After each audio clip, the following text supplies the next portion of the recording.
తిరుమల తిరుపతిలో ఉన్నట్టు ఇక్కడ కూడా విమాన వెంకటేశ్వర స్వామి ఉన్నారు చూడండి. పద్మావతి అమ్మవారు, శ్రీనివాసుడు, అలివేలు మంగమ్మ తల్లి గరుడ వాహనంపై వేంచేసి ఉన్నారు. తిరుమల తిరుపతిలో ఉన్నట్లే ఇక్కడ కూడా పడమర మాడవీధి, ఉత్తర మాడవీధి, తూర్పు మాడవీధి, దక్షిణ మాడవీధి 4 వైపులున ఉన్నాయి. తిరునామాలు కనిపిస్తున్న ఆ భవనంలో అయితే స్వామివారి అన్నప్రసాదము పెడుతున్నారు. ఈ మండపము సహస్ర దీపాలంకరణ మండపము.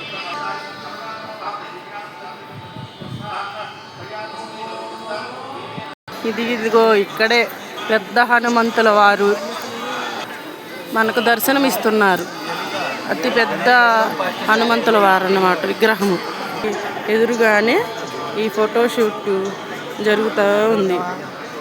దేవాలయం లోపల వీడియోలు తీయనీరు కాబట్టి బయటకు వచ్చి తీస్తున్నాము. పద్మావతి అమ్మవారు, స్వామి శ్రీనివాసుడు, ఆండాళ్ళ అమ్మవారు చూడడానికి కళ్ళు చాలట్లేదు. హనుమంతుల వారి పక్కనే స్వామివారి ఘంటానాదం ఉన్నది. ఇది 40 టన్నులు బరువు ఉంటుందంట. ఇక్కడ సంతానం కోసం భక్తులు ముడుపులు కట్టి మొక్కులు మొక్కుకుంటున్నారు. దేవాలయము నైట్ 9 అయ్యేసరికి మూసివేస్తారు. అందరూ దర్శనం పూర్తి చేసుకుని బయటకు వచ్చి ఈ దేవాలయము నైట్ టైం అయితే విద్యుత్ కాంతిలో చూడడానికి చాలా అందంగా ఉంటుంది. ఇక్కడ గోశాల కూడా ఉన్నది. నైట్ టైంగా ఇప్పుడు గోవులు లేవు. ఈ స్వామివారు భూవరాహ స్వామివారు అన్నమాట.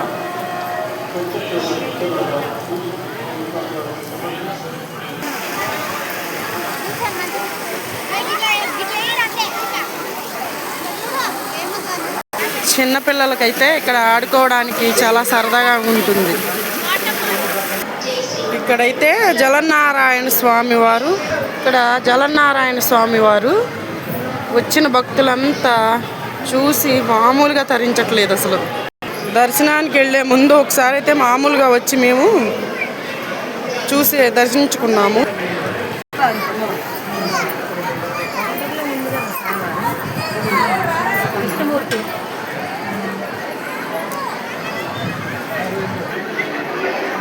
స్వర్ణగిరిలో నైట్ వ్యూ ఇలా ఉంది.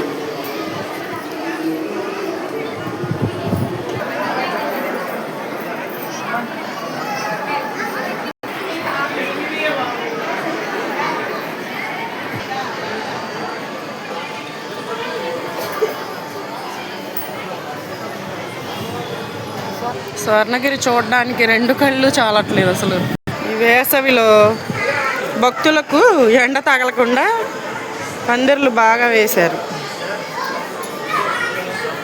లక్ష్మీ నరసింహస్వామి వారి మండపం. తిరుమలను తలపించింది స్వర్ణగిరి. గరుత్మంతుల వారు స్వర్ణగిరి దేవాలయంలో శ్రీరామనవమి ఉత్సవాలు మొదలుపెట్టారు. గణపతి దేవాలయం.